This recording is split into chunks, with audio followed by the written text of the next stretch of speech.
Bonjour, je suis Yolande Poirier de Oracle Technology Network et je suis ici à Devoxx France et je suis avec Thomas Bassetto. Bonjour Thomas. Bonjour.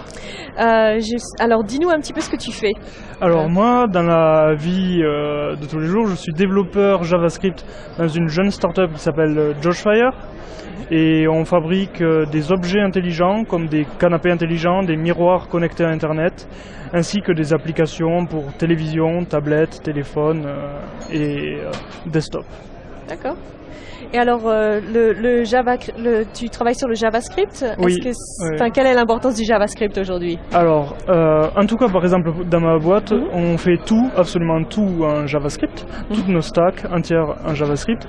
Et oui, une chose importante, je fais partie de l'équipe de Paris JavaScript, et donc on peut constater, ne serait-ce qu'avec cette association qui fait des événements tous les mois, que l'importance de JavaScript est en train d'augmenter de façon exponentielle.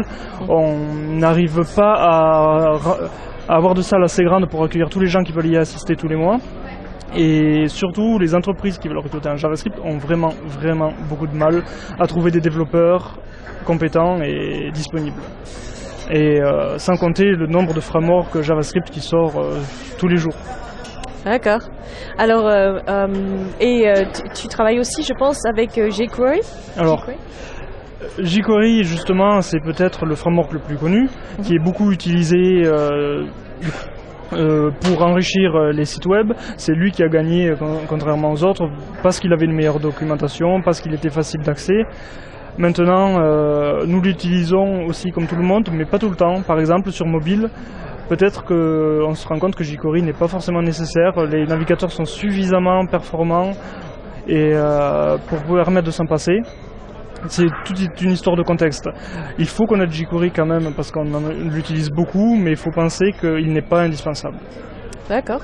Et alors, tu travailles aussi donc sur la plateforme entreprise. Tu peux nous dire un petit peu comment JavaScript est adapté aux applications entreprises? Au niveau des applications entreprises, là, le marché est moins grand. Il y a quelques entreprises qui se disputent la place d'avoir un framework pour faire des applications vraiment très riches qui répondent aux besoins des professionnels. Nous-mêmes, nous n'utilisons pas tant que ça. C'est ce genre de framework. C'est un domaine bien particulier où il y a plusieurs personnes sur le marché. Vu que nous ne l'utilisons pas tout le temps, j'aurais peut-être plus de mal à en parler, mais les solutions sont là.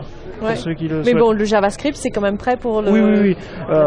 Les frameworks sont vraiment matures pour ça. D'accord. Après, il faut en avoir le besoin. Il faut faire un logiciel suffisamment complexe pour l'utiliser. D'accord. Et alors,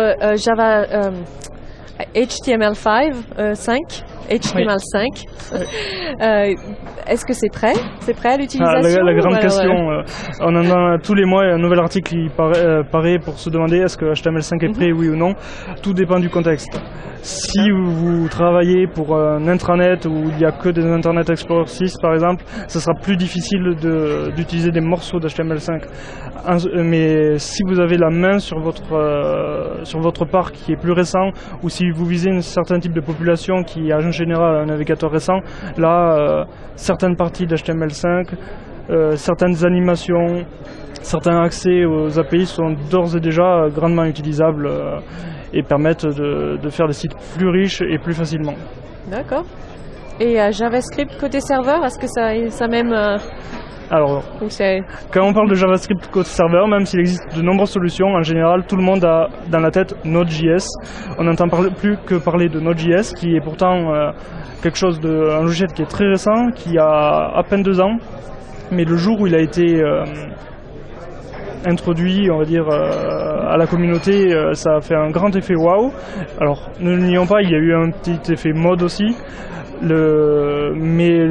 Les gens continuent à utiliser, continuent à créer des modules et même si Node.js n'est peut-être pas prêt pour remplacer toute une stack, même si d'autres startups ou la mienne montrent qu'on peut faire toute une stack avec Node.js, de nombreuses entreprises l'utilisent petit à petit.